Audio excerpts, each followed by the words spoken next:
Olá, seja muito bem-vindo. Eu sou Tabata Pote e este é o Entrevista Especial.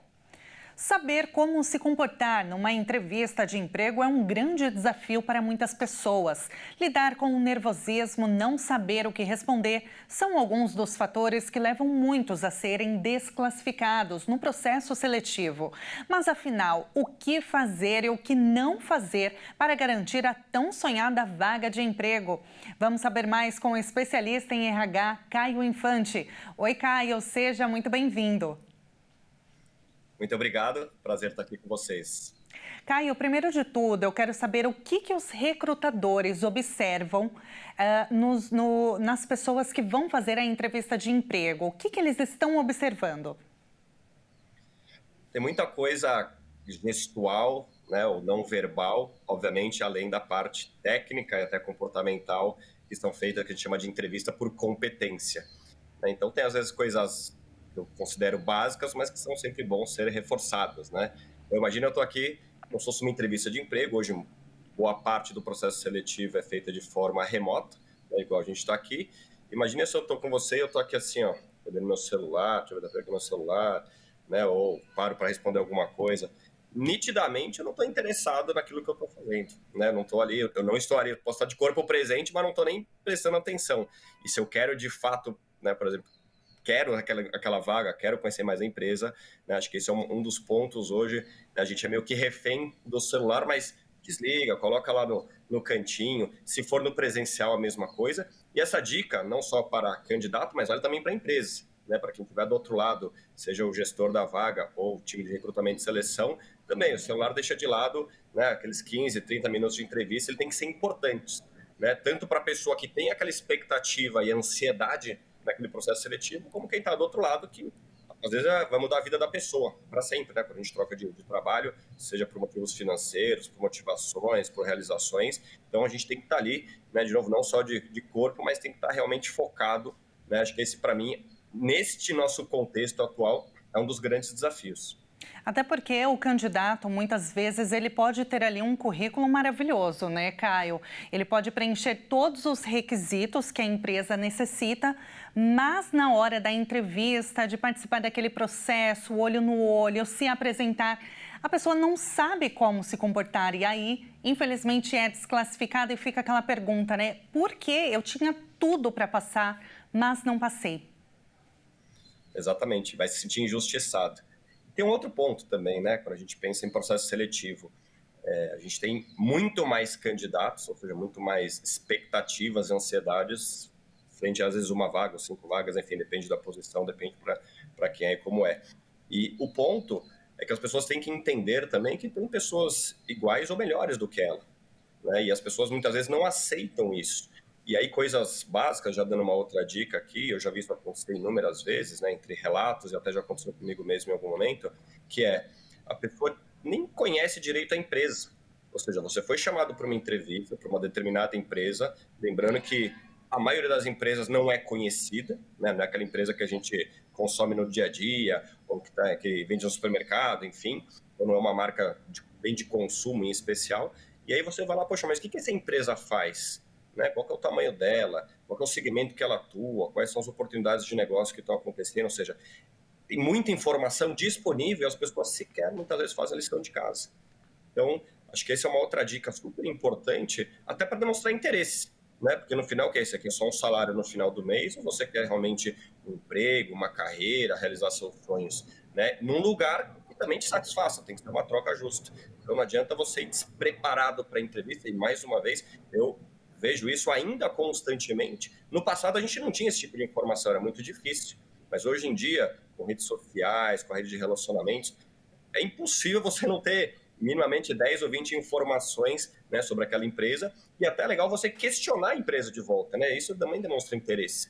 Ah, tá, você está falando que a tua empresa tem isso, mas eu li, né, eu vi um vídeo que fala tal coisa, ou conversei com tal pessoa, disse que funciona dessa maneira. Então, me conta um pouco melhor. Acho que essa é uma troca na entrevista, é dos dois lados, não é? Eu estou lá só para responder perguntas.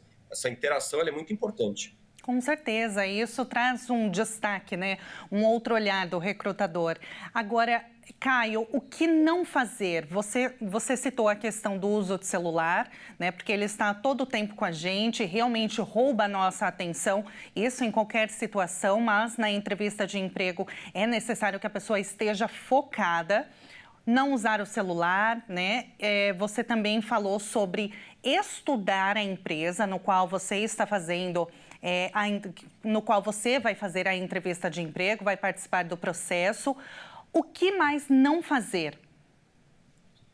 Essa vai em especial para os jovens, essa que é uma que eu vejo isso toda semana, algum relato, né, sobre essa nova geração, que é elas estão levando os pais para a entrevista. Então imagina, eu estou falando com você aqui, de repente brota uma cabecinha aqui do meu lado, né, meu pai, minha mãe, enfim, e aí e às vezes o pai questiona, o pai quer participar, o pai quer vender, né, quer fazer parte da entrevista ali para o filho ou para a filha. Eu acho um pouco de exagero. Eu acho que o pai pode acompanhar, torcer, enfim, pode até estar do lado, mas sem aparecer na câmera. E não digo só no virtual, tá? Muitas vezes, não é que o pai e a mãe vai levar o filho, a filha na entrevista, né, para uma questão de locomoção ou até de suporte. A pessoa quer entrar na sala, a pessoa quer participar. Mas aí no final, vou contratar o seu filho, a sua filha, eu vou contratar você, né, o pai ou mãe. Então, esse, assim, é um número que deve beirar em 30% a 40%. Né, dos jovens, eles levam os pais para entrevista. Então, assim, para mim, tudo bem que eu sou de outra geração, talvez, mas isso é muito estranho, né? E quando eu converso com pessoas de times de RHs de diferentes empresas, segmentos e tamanhos, né, todo mundo ainda se assusta um pouco com isso, porque quem vai estar lá no dia a dia, né? Quem vai, de fato, entregar, se comprometer, então a gente vai ter uma pressão aqui e ali de resultado, de meta, sei lá o quê. Então, para mim, isso é uma coisa muito esquisita, pelo menos, tá? Pode até demonstrar uma imaturidade, né, Caio, bem grande assim. Super. Não, é uma insegurança, né? Porque, assim, o mercado de trabalho é diferente da faculdade, que é diferente da escola, e é diferente da relação entre amigos e família. Né? O mercado de trabalho, você até faz amigos, que eu acho legal e importante, né? Mas você está ali para uma troca, né? Você entrega suas horas em troca de salário, benefício, aprendizado, enfim, tem várias outras coisas importantes, não é só o dinheiro também.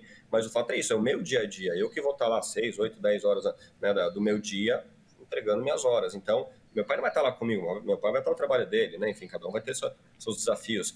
E outra, até quando isso vai ser tolerável? Porque tem um outro ponto que eu vi isso também algumas vezes, que eventualmente a pessoa é desligada, acontece. Porque venceu o contrato, ou porque não performou, ou por comportamento, que é um baita desafio dessa nova geração. E aí, de novo, o pai volta. Então, ele participa da entrevista e ele volta para ligar na empresa, mandar e-mail e falar assim: mas por que você demitiu meu filho? Ele era tão incrível, ele era maravilhoso. Então, assim, a gente tem um desafio em especial nessa nova geração, né, que já vi algumas informações, já vi algumas pesquisas, e uma delas diz que 40% das empresas, por exemplo, não querem mais contratar o jovem da geração Z. Estão com receio de contratar jovens, exatamente pelo comportamento da entrevista, o comportamento durante o trabalho, entre atrasos, faltas, mentiras, falta de compromisso, enfim, vários aspectos, e o pós, porque o pós vai vir os pais tirar satisfação, porque que o filho lindo, maravilhoso, né, foi desligado, sendo que ele era a melhor pessoa do mundo. Então, muitos desafios, né, principalmente com essa geração. Nossa, realmente. Agora, durante a entrevista, é muito comum que os recrutadores perguntem quais são os pontos positivos, quais são os pontos negativos da sua personalidade. O que a gente deve responder? Porque a resposta padrão de ponto negativo, de um defeito, é perfeccionismo, né, Caio? Mas não é bem assim, né? Isso está meio batido, né? Na verdade, o que eu recomendo é sempre dar exemplos, né? E aí até eventualmente os próprios recrutadores, né, eles vão pedir exemplos reais, concretos, né, sobre situações que você vivenciou. Então você atrasou uma entrega, o que você vai fazer, né? Aí você vai mentir, não vai, depende da resposta da pessoa. Então, assim, a mentira, como a gente diz, né, tem perna curta. Então, mentir, seja no currículo, seja na entrevista, isso vai aparecer. Seja ao longo do processo seletivo, vai pegar muito mal, ou principalmente, pior ainda, quando você está de fato, né, na empresa, porque você fala que sabe fazer tal coisa, ou você hoje usa alguma tecnologia, ou um amigo para fazer uma prova para você. Chega na hora, de novo, do dia a dia, você que vai ter que entregar, você que vai ter que fazer. Então, mentir por incrível que pareça, né, ainda acontece, mas cada vez mais isso tem consequências, né, mais breves do que a gente imagina.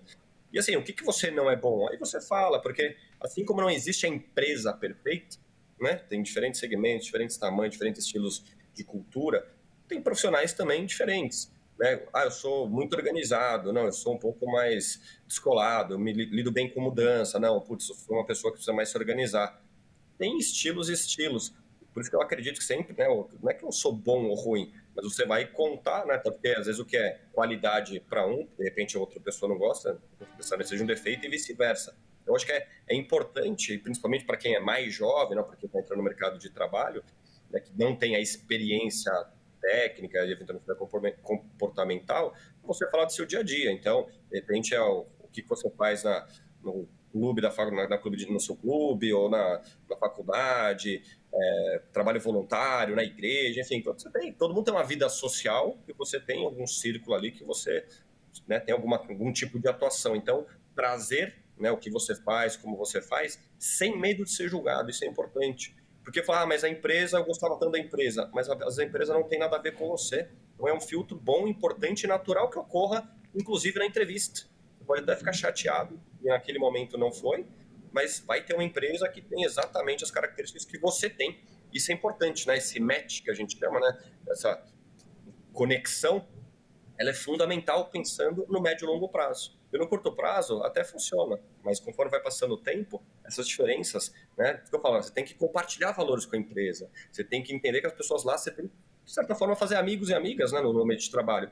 Talvez não seja seu melhor amigo da vida, mas você tem que ter um ambiente legal, né, tranquilo, de comunicação, fácil, porque senão você vai ficando, né, sufocado e não tem graça nenhuma. E você em 3, 6 meses vai querer ir embora daquela empresa e enfim, vai ter problema de saúde mental, aquela coisa toda que a gente acompanha aí no mercado. Com certeza. Agora, Caio, além da questão comportamental, tem também a estética. Muitas pessoas têm dúvidas, né, de como se vestir, tanto homens quanto mulheres. E aí? Entrevista de emprego, mercado de trabalho não é shopping center, não é praia. Eu acho que a gente tem que ter isso, para a gente que é um pouco mais velho, é muito claro, para a nova geração nem tanto. Né? Então, já vi também gente de pijama, né? Às vezes com mulher com decote um pouco acima da média, não uma balada, não uma festa, né? Então, tem que tomar cuidado, né? Eu tô aqui, ó, com a camiseta Apollo, tranquilo, né? Acho que isso uma coisa super tranquila para o jovem, talvez uma camiseta normal, sem nenhum tipo de mensagem, sem nada ofensivo, porque tudo isso que é o visual, né, e que não é o verbal, ele também comunica. Né? Então, desde não só numa entrevista, mas até a foto que você usa lá na sua rede social, profissional, ou que você manda no seu currículo e tudo mais, tudo isso conta pontos. Né? E a gente toma a decisão, a gente olha uma pessoa na rua andando, a gente já, de certa forma, julga aquela pessoa. Conscientemente ou inconscientemente, às vezes comenta, às vezes não comenta, mas isso é do ser humano, a gente está sempre julgando, a gente está sempre, né, olhando as pessoas e dizem que em 7 segundos a gente toma, né, meio que uma decisão de como é que a gente acha que é aquela pessoa. Tudo bem que depois de uma conversa isso pode mudar, mas eu, quando entrei aqui, as pessoas me olharam, os especialistas de RH vão ver o que esse cara tem para falar. Nos meus primeiros 7 segundos já começaram a me julgar de alguma maneira aqui. Espero que sejam coisas boas e positivas aqui pelo que eu esteja falando, mas essa parte visual ela é fundamental. E aquela história, o básico funciona sempre. E quais as recomendações finais, Caio, você passa para gente? Eu acho super importante, né, a pessoa, primeiro, entender que o mercado de trabalho ele é uma concorrência muito grande. Pensa que uma vaga, às vezes, se candidatam 500 pessoas, 1.000 pessoas, né? E tem um ponto importante também, né, que é um filtro que as próprias pessoas não fazem. Isso é uma característica aqui do mercado brasileiro que ninguém consegue explicar. Eu estou nele há quase 20 anos no mercado específico de recursos humanos e até hoje eu não consigo uma explicação, que é a pessoa que cursa educação física se aplica para uma vaga de advogado e depois fica chateado. Não tem como. Me explica em que momento que essa mágica vai acontecer. Né? Então, olha bem, primeiro, a empresa. Mais uma vez, busca informações sobre essa empresa. Está cheio de informação, né, no LinkedIn, no site de carreira, às vezes no YouTube tem vídeos, enfim, pesquisa sobre a empresa no Google, você vai achar um monte de informação. Aí, sobre a vaga em si, veja se de fato você tem conexão com aquela vaga, né? E aí você faz essa lição de casa, chega preparado. Acho que, como eu falei, há 15 anos a gente não tinha tudo isso. Hoje em dia a gente tem até muito mais informação do que a gente, né, deveria ou precisaria, inclusive, ter uma abundância de informações. Então, fazer essa lição de casa faz muita diferença, não só pelo interesse e tudo mais, mas até para você, antes de se candidatar a uma vaga, ter certeza para onde você está indo. Não é só ficar apertando no botão candidatar, os sites de emprego, né, tem essa facilidade, mas você conhecer a empresa é um filtro seu mesmo, para você não perder seu tempo, para você não criar uma expectativa em coisas que não façam sentido nenhum, nem para você, nem para a empresa. É muito mais fácil jogar a culpa para o outro lado. Ah, mas eu era legal, ah, mas eu fui bem na entrevista, ah, senão a pessoa lá do RH não foi com a minha cara. Não é isso, pessoal. Não, a relação no mundo corporativo ela não é pessoal, ela é profissional. Com E quem está do outro certeza, lado vai Caio. fazer uma seleção, por isso chama processo seletivo, fazer uma seleção de quem combina mais, que vai sentar naquela cadeira, e que não é só uma pessoa tecnicamente, mas comportamentalmente e com os valores da empresa. Mais uma vez, tá cheio de estilos de empresas e culturas e pessoas e lideranças por aí. Então, o desafio, né, da empresa é ter esse melhor fit, esse melhor match. Então, às vezes, você não é para aquela empresa, mas está cheio de empresa, cheio de vaga por aí, e você eventualmente vai encontrar a sua. Mas colocando todas as suas dicas, as suas recomendações em prática, não tem como dar erro, como dar errado. Caio, muito obrigada pela entrevista. Foi ótimo falar contigo. Foi um prazer. Muito obrigado mais uma vez. Estou à disposição sempre que precisarem. Muito obrigada. Até uma próxima. E o Entrevista Especial fica por aqui. Muito obrigada pela sua companhia. Acesse o nosso canal no YouTube, Jornalismo Hit TV. Até a próxima. Tchau, tchau.